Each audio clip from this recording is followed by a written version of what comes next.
Hey, what's going on, guys? I want to talk about Joe Biden and his new tax proposal. Uh, President Biden wants to tax wealthy people and investors, business owners, and corporations at a higher rate in order to pay for many of his anti-poverty programs. I'm going to break some of this down for you. I was reading about it in the Wall Street Journal, so we're going to cover this right now on the Black Financial Channel. So get comfortable, buckle up your seatbelt. We're going to get started right now.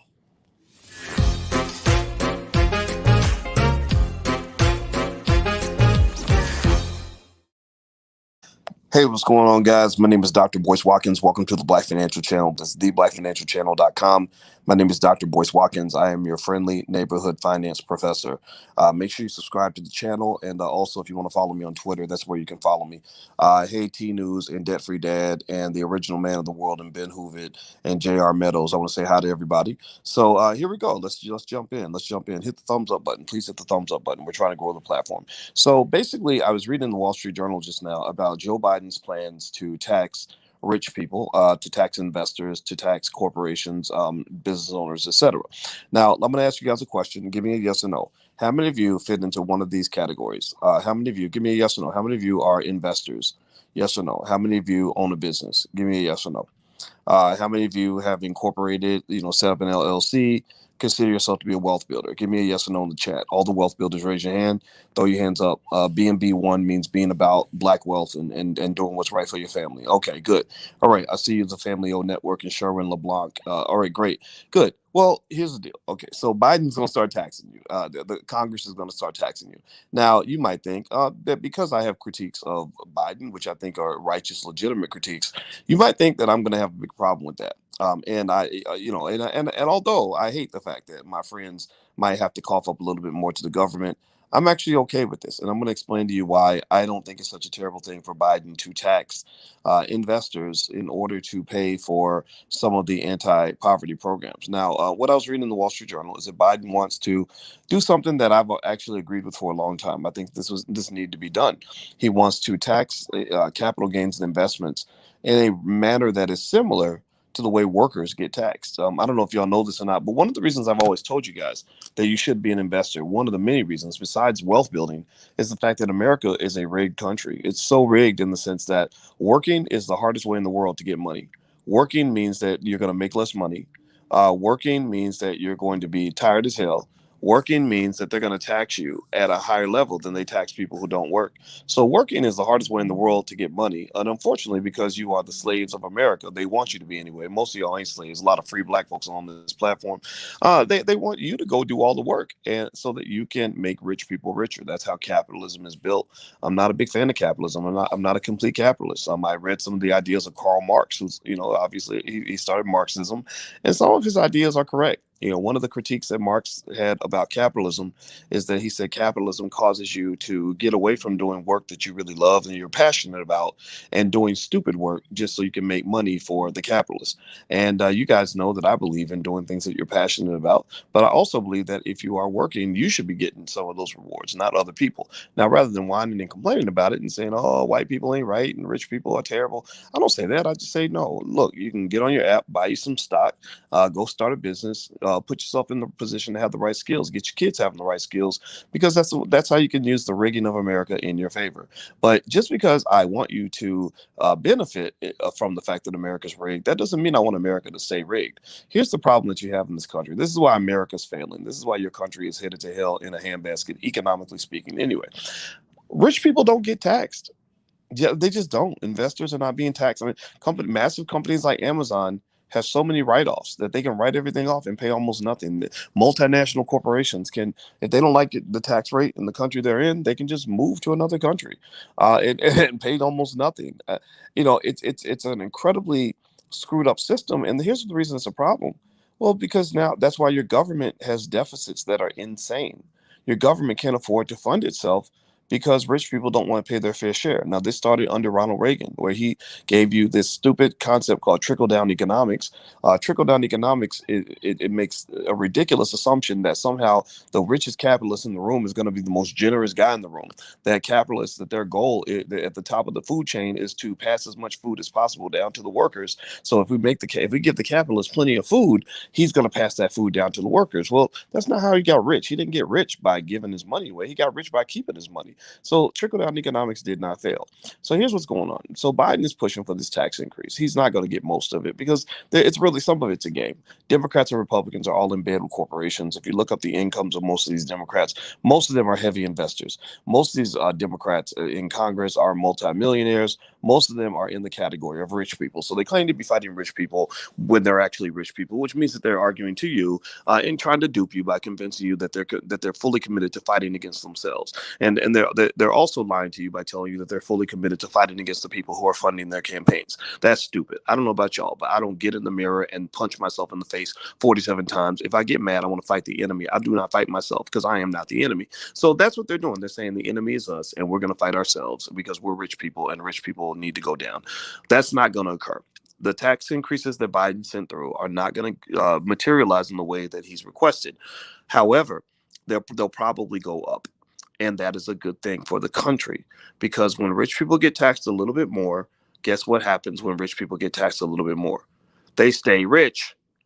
It's not like a multimillionaire is going to suddenly be in poverty because his tax rate went from 22% to 28%. Right? It's not like paying an extra 2% in taxes is going to be the end of your wealth. It might mean that instead of getting a Mercedes, C class, big Benz, BMW, I don't know, whatever they, I don't even know the names of these stupid cars. The most expensive sedan in the car lot. Instead of getting the $100,000 car, you might have to get the $95,000 car. Well, if you are a person who cries because you could only get the $95,000 car instead of the $100,000 car, then I kind of feel sorry for you because you really are, as my friend D1, who I just talked to last night, is my homie, so he's on my brain today. I love that brother. He says in his song Against Us, which everybody should hear, is a song he did with Big Crit and Lupe Fiasco.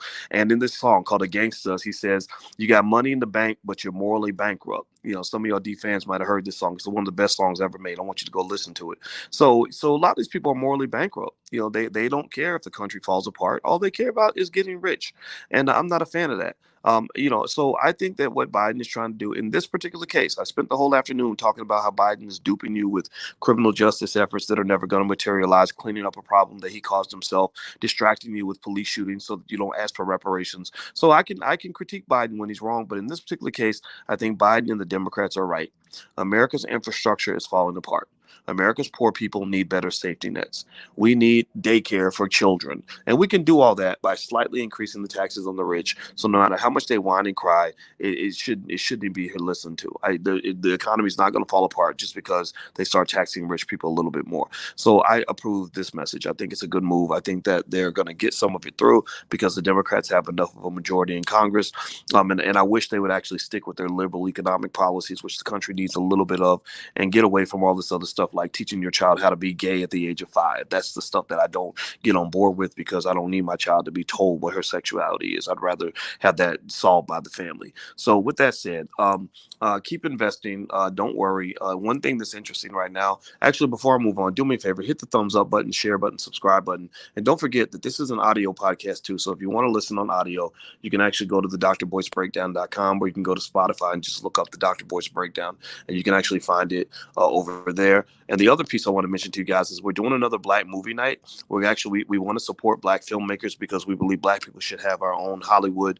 We should have our own Black movie industry. And so part of the reason I'm getting a place in Atlanta is because so much of the talent's here, and we're recruiting talent in LA and Atlanta to make film projects once COVID is over.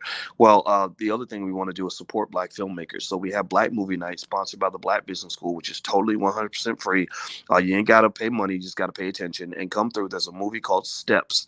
Steps is going to be shown this Thursday, the 29th, and it's directed. I don't have the brother's name. I need to go get his name so I can give it to you. I know Shaquille O'Neal's an executive producer, and some other great actors are in it. So feel free to join us for Black Movie Night. The URL's right there on the screen. So anyway, guys, those are my thoughts on this issue. I think that the challenge you have though in your society, here's what's really going to go down in my view.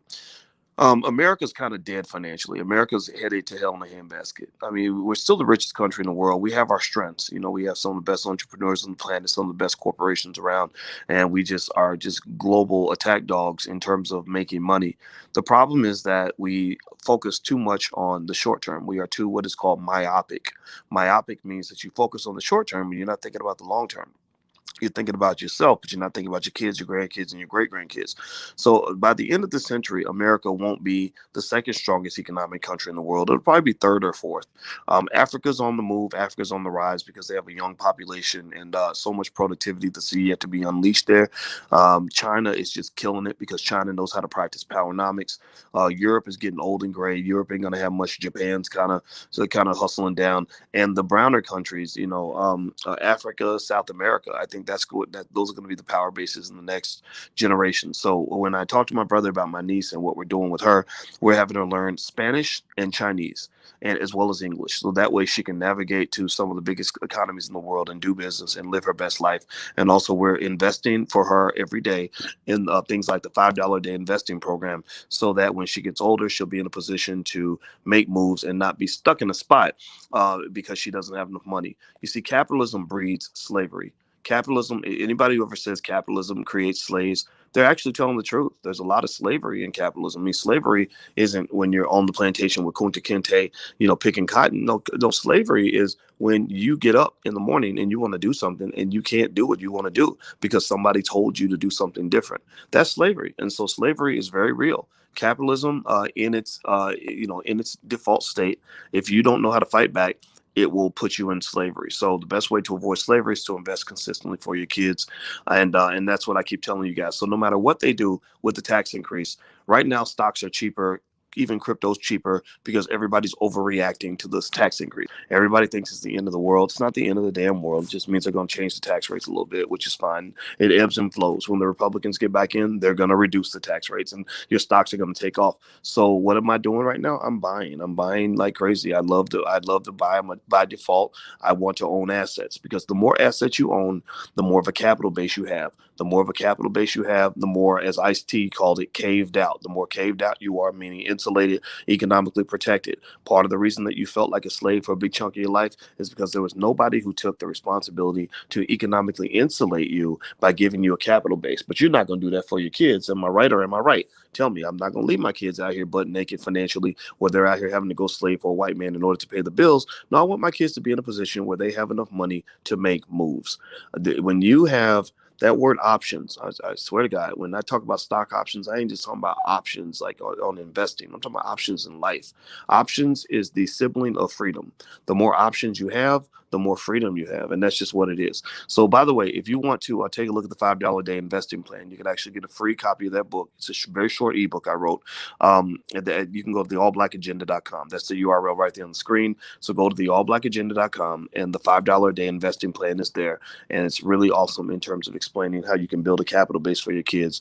And also text the word "boys" to 31996 if you want to get text alerts when I go live periodically. So I'm out of here, guys. What do I expect for this week? I expect that as the world realizes that they overreacted to the announcements of tax increases, I expect equities to go up. But there are a lot of companies that have earnings announcements coming out this week, and those earnings announcements are going to create a lot of volatility because some of the companies are not going to make their numbers, and that's going to create some buying opportunities for some really powerful companies. So kind of keep an eye out because there's a lot happening this week in terms of major corporations announcing their earnings, and that's going to be a very big deal.